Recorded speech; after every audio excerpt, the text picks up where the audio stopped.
For the past few years, Ricky Gervais, Stephen Merchant, and Karl Pilkington have been meeting regularly for a series of pointless conversations. This is one of them. Testing. Is that all right? Hello and welcome to The Ricky Gervais Show with me, Ricky Gervais, Stephen Merchant. Hello. And the little round-headed buffoon that is Karl Pilkington. All right.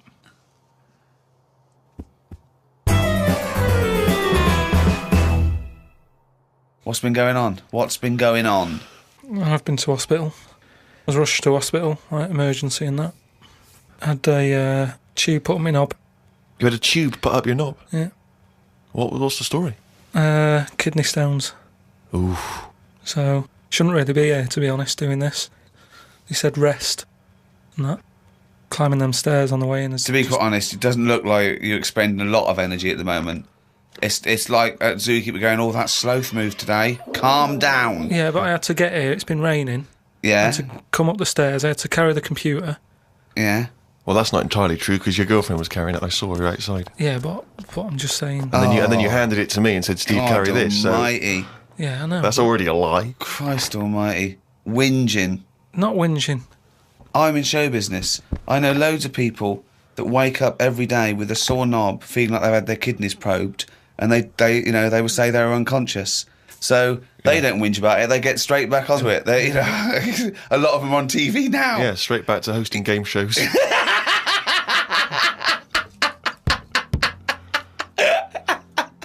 So you're rushed to hospital. So take us through the events because it does sound quite dramatic. You started feeling a bit of pain, did you initially? I felt a bit of pain, and I thought, maybe I just pulled a muscle or something when I've been wrestling with Ricky and that, because you don't know what damage has been done. So I just think, it'll go in a minute, and then it didn't. It got a bit badder. It got badder, did it? So then I thought, I was crippled. I was lying on the floor in agony, looking on the internet, looking for sort of still solutions. looking at monkey news. I just put in like bellyache and stuff, and they were saying me loads of different things. And what I used to do when I was a kid, I used to always just get a cold ashtray and put that on my belly, and the coldness used to get rid of the badness. Amazing. The coldness got it. Like a witch doctor. Yeah. This is like a witch doctor happens to work in a pub. It's like some sort of 5th century remedy written in mud. Yeah. Coldness doth get away with the badness. Yeah. Why specifically an ashtray? Just because they sort of old cold. They're old cold. I don't know what this is. I love this idea that he had the operation and he comes round and they're talking to him and his girlfriend gets a phone call and they say, Mr. Pilkington's maybe complications. He's just talking rubbish. Yeah. She goes, oh, good. Yeah, he's back to his old self. What? Why specifically an ashtray? Sorry, because it's old cold. I understand it's old cold. Oh yeah, we understand. Everyone who's done a medical degree understands old cold, but old cold belly badness. If you want to buy that book, Old Cold Belly Badness, it's the history of abdominal surgery by Karl Pilkington. No, it just But you put it in the freezer or something first? You can do if you want, but they're normally cold anyway. It's sort of thick glass and that it holds the cold. But we don't smoke in our house, so I had to use a plate. Oh, well, that's madness. A plate's not going to work. Famously, a plate doesn't work. Oh, God, no! So you put a plate on your belly, but that didn't do any good. That didn't work. So called Suzanne and said, I'm in agony here. She said, go to the doctors then. Good advice. So a lot of people have done that straight away as opposed to going through the plate ashtray. So he went to hospital and he went to hospital and he said, have you got an ashtray? They went, no, especially an ashtray. This is no smoking. So anyway, then we get in a cab and what have you, go there. I have an x-ray. His voice is even more boring than usual, isn't it? Yeah. Fuck me. And they put me on a drip and everything. Give me some morphine and stuff. And found out that I had kidney stones. So that's why I was in hospital. And they get them out by... I don't know what's gone on, to be honest. I've got some tube inside me. From my kidney to my bladder. That's helping me stuff get about. And so there's a little tube up the end of your knob. into you. Yeah, it's not there now. It's high up. Right. So it's high up between my kidney and my bladder. But why didn't you have the thing where they go in the side? You had the choice to... Because I said to the doctor, I said, I'm not a doctor. I said, what do you think? He went, stop putting yourself down, Karl. He said, we need you in the operating theatre now. He just said, I said to him, what should I have done? Because he said, if you want, go home and we'll get you in again or something. Something like that. And I said, no, I might as well have it done properly. Have it done now whilst I'm here. Sorry, the choice was have it done properly or go home. It was something like that. He said there's something you can do, and I said, oh, flush it out. No, because it's too big. It's something like 7mm. And it's basically because you don't drink enough water. Yeah. So anyway, I said, what do you think I should have done? And he said, tube up the knob. And I said, not my favourite one of the choice, but if that's what you think. So he said, yeah, have that. He did me little diagrams, which didn't help. He was like showing... How big did he draw your knob? Sort of normal size. Yeah? Was it? It was all right. You weren't offended by them? But he wanted into detail. It's just, more the tubes and stuff in your bladder and your kidney. What was your ball bag like? Did he draw that? He didn't do that bit. He left that bit out. Okay, right. But he said, we'll just pop that up there. And then that's when Ricky turned up to visit. Came in laughing at me because we sat there in like my underpants and stockings. In stockings? Yeah. Why were you dressed He was as there. No, he wasn't in bed. He was sort of out of bed with his little drip, right? He had his little boxer shorts on, just sat there, right, in his pants, right, and he had stockings on. Yeah, because they stop clots or something.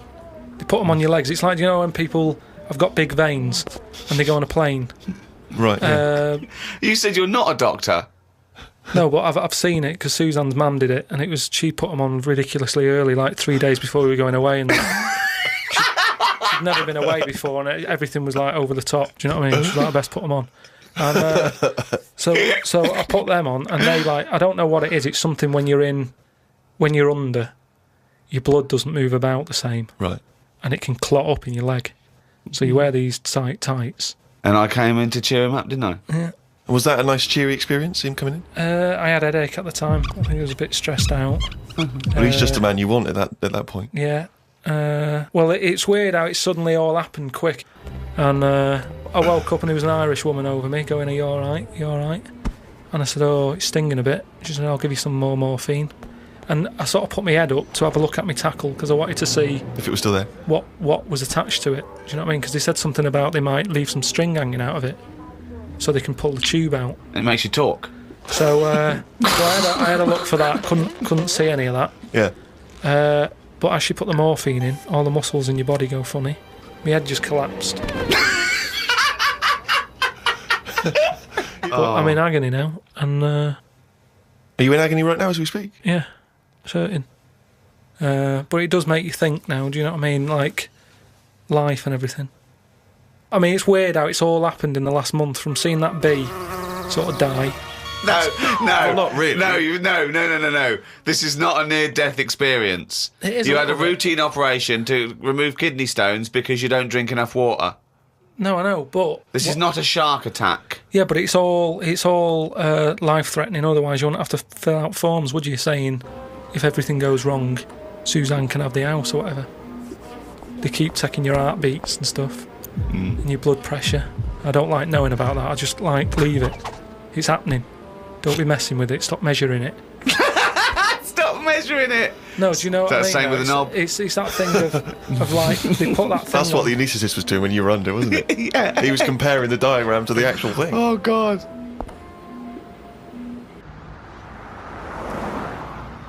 What is the closest thing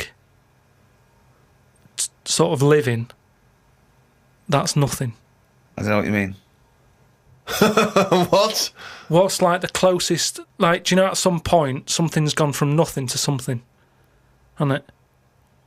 No, I don't know. I don't understand what you mean. Do you mean what is the first and lowest and most primitive and most simple form of life?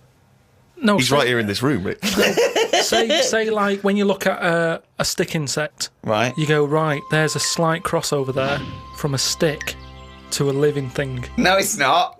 It didn't used to be a stick. No, it's not. There's no biological relationship between it and a stick. But there isn't much difference between the two, is what I mean. Of course there is. It's a huge There isn't. difference. They just sit there looking like a stick. That's their skill. Yes, but there's nothing to do with being a stick. It's like camouflage. That's like saying when a soldier puts on combat gear, you're saying he's a cross between a human and a shrub. What I'm saying is, have you seen them weird things that just look like... They sort of look like a leaf? Yeah, there are insects that have evolved to look like a leaf. At some point, something has had it away with a leaf. No! What? At no point has something had it away with a leaf. No, to make it look that much like a No. leaf. At no point did a beetle shag a leaf. It's superficial. It's the way it looks. That's all it... That's like saying chameleons must have mated with green once. They are green. No, but it what- looks like a leaf. But then how does it meet... How does it have relationships? It will be going around sort of having it away with a leaf. No, it won't, because it doesn't know what it looks like. It doesn't matter. It's not like a stick insect will be talking to a stick for ages and go, "Oh, I've wasted my time here. This club's dead." Rude. I was chatting to her. She was foxy, but she was giving me nothing. But Dave, that's not a stick insect. That's a stick. What are you talking about? That's a stick. You've been talking to a stick all night. I can't believe it. I just thought she had a great slim figure. No, it's actually a real stick. Well, I've been watching birds more than insects recently. Oh, In okay, the you've last- moved on from in the insects. last week, just because I've sort of looked at the ant and the bee and that.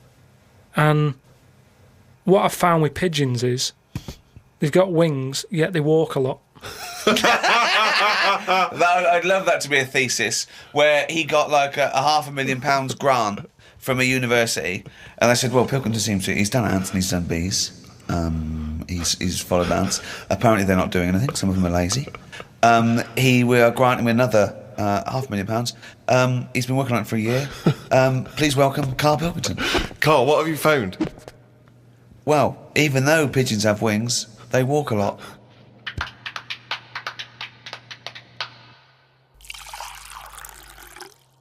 Well, I heard, and you told me this, so I know it's true. What? Do you know when I talked about replacing blood with coconut? What was it? Well, one, it said coconut milk can be used as plasma, but I haven't had that verified because it's off one of those websites where there are spurious facts. But what do you think of that, Steve? I mean, I've sort of Well- touched on it. But I've just got to echo what Ricky said. I can't have an opinion unless it's been verified. But why aren't you just being open-minded enough to go, well... Well, no. But That's that's not not a being question of being open-minded. Open-minded isn't believing everything you hear. You don't believe everything you read, do you? a lot of stuff you kind of go, well, that's interesting. But what we talked about this. What about Noah's Ark? What about it? Well, you said you believed it because it's in book form, but according to that, didn't he get 2 of every species on a big boat? But we know that's impossible, don't we? Depends where he was. If he was above a zoo, there would have been a lot of different stuff knocking about. That's my only problem. What I'm saying is, where was he floating where he could get an elephant, a giraffe, a cat, a dog, a gerbil? Where were all these things floating about? Well, exactly. Right, That's my these only Old Testament downfall. zoos, they were quite Yeah, quite but big, exactly. weren't they? But you're right. You're questioning it. How is it possible? But I've just said, a zoo. There's no zoo that has got 1% of all animal species. Well, I don't know where he got them from then. There's a couple of million species of animal. And how did he round these animals up? Because they were drowning, so they were looking for any boat.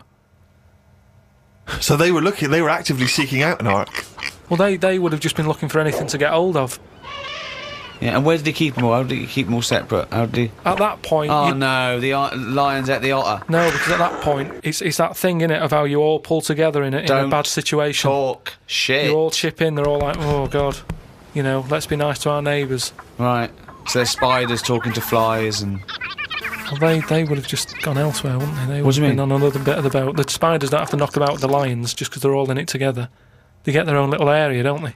Well, I don't know. How big is this boat? It's big, it's a big boat.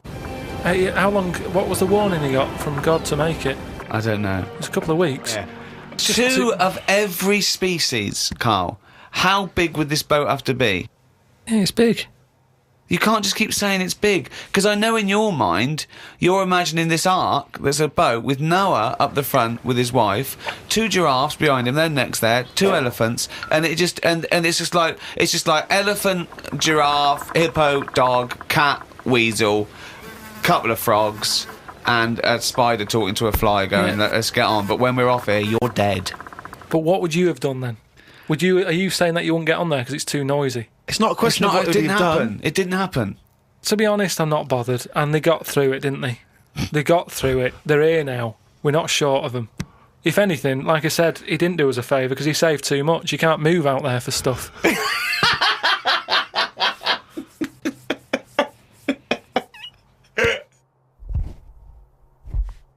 Oh, chimpanzee, nothing's raining down again.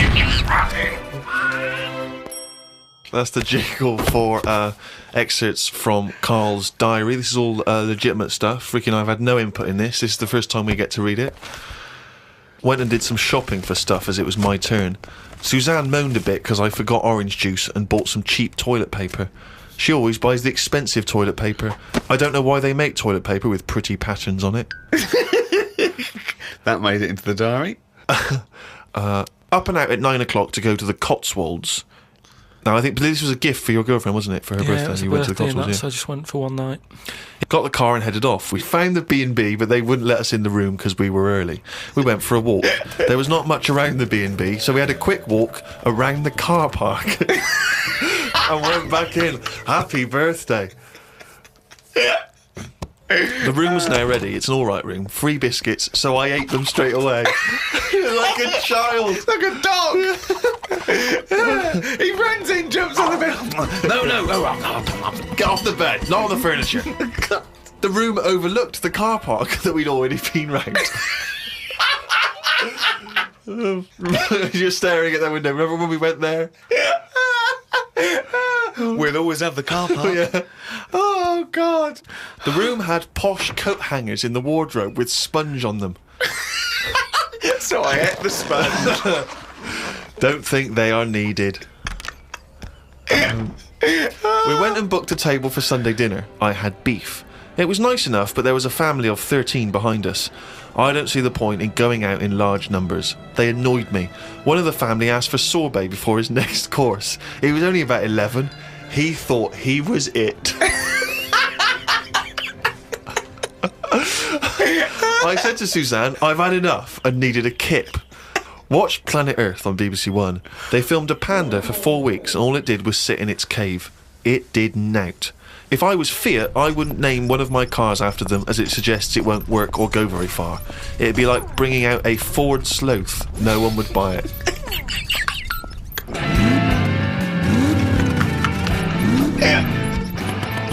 Ford Sloth. I would love that ad campaign. Oh, that's amazing. Oh, God. The new Vauxhall Slug. We had a look around the local village. There wasn't much to it. We did the usual thing and had a look around the church graveyard to see how old the dead people are. Suzanne's had it over time so far. She's gone to the Cotswolds. The room wasn't ready. She's seen the car park. And now let's go and play how old the dead people are. I like the fact that you mentioned we did the usual thing of having a look around the church graveyard. Do you make her do that every time you go away? I like the fact. I want to know what she did for 2 hours when you slept. She just looked out at the car park, just like, memories. But that's what you do, though, isn't it, when you go to these places? There's nothing else. Unless you want fudge. Or, you walk around the church graveyard and have a look. It's nothing. We went home. It took 3 hours to drive back. People say they go to the country to see the wildlife. I saw rabbits, pheasants and a fox on the way home. They were all dead in the road.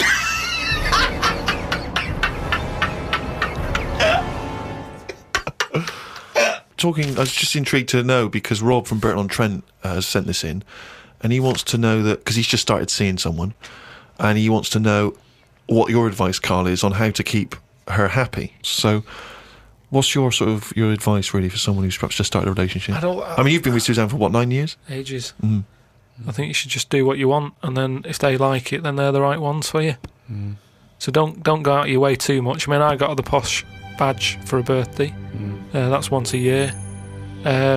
Rest of the time, it's kind of like, you know, I like weird stuff. I like watching weird stuff and all that. Now and again, I won't make her watch it. I'll tape it. This is amazing advice. But sometimes This is amazing advice. sometimes you just say, no, come on, the bloke with the two heads on, I want to watch it live. So give and take is what you're saying there. That's all. It shouldn't be hard. As soon as it's hard, it's not right. So just go about your business. See if she joins in. Woke up to the Commonwealth Games on the radio. Now, what are you making of the Commonwealth Games? Is that something that interests you? Are you a sports fan? I'm not really. It just seems to be sort of wasted. If people are running fast, use it. Do you know what I mean? Rather than just trying to beat your own record or someone else's, do something where you do have to run. If you're a good swimmer, be a lifeguard. Don't be messing about going up and down. I was swimming recently. I do a lot of swimming, and I've never quite mastered my front crawl. Just never quite nailed the breathing, because it's quite tricky, isn't it? You know, you've got to breathe at the right moment. And so I'm in the swimming pool in the local gym, and there's a guy bombing up and down, really doing a great forward stroke. So I waited till he came up and sort of went, excuse me, mate. I was just watching you when you were doing your front crawl. I was really impressed. Could you just watch me when I do mine and tell me if I'm going Why right? would you go to a man? I know, and that was what that was the problem. Is only as I was saying it did I realise what it sounded like. I've just been watching you swimming up and down. I was really impressed. And you're both in Speedos. Both in Speedos. You know, I'm got the goggles on, prescription goggles, so that I can see when I'm swimming. But why do you need them? There's nothing in a pool to look at. It's not like you're scuba diving. There's nothing. Hold on. Clearly there is something to look at in a pool. Well, no, I wasn't checking. Well, I was checking him out, but I was checking him out for swimming tips. And he just looked at me when I asked him, can you just watch me and offer me any tips? And he just looked at me like I was just mental. That is such a strange thing to say. Can you just watch? I don't know how you had the nerve to do that. Well, it was innocently motivated. Well, I know it's innocent, but what a strange thing to go up to someone and... But what civilization are we living in where we can't just ask our fellow man to help us out with our forward crawl? But we're in a society where we can't. But you know that. It's a strange thing to say. But sometimes it's nice to just think, no, do you know what? I'm not going to fall into the trap of thinking he's immediately going to think I'm gay or that I'm chatting him up. I'm just going to ask him to do me a favour. There's nothing wrong with that. What if he said, yeah, it's just good, yeah. Do you mind coming and help me with my plastering? But it's not the same. He's in the swimming pool. He's there in the pool. He's swimming up and down. He's, it's not no skin off his nose to just offer a bit of kindly advice. If your car's broken down in the middle of nowhere and someone drives by, it's a generous thing to do. Just stop and maybe look under the bonnet and help them out. I agree. But I don't see how that's any different. And in the end, he did, and all he asked was that I wake him off.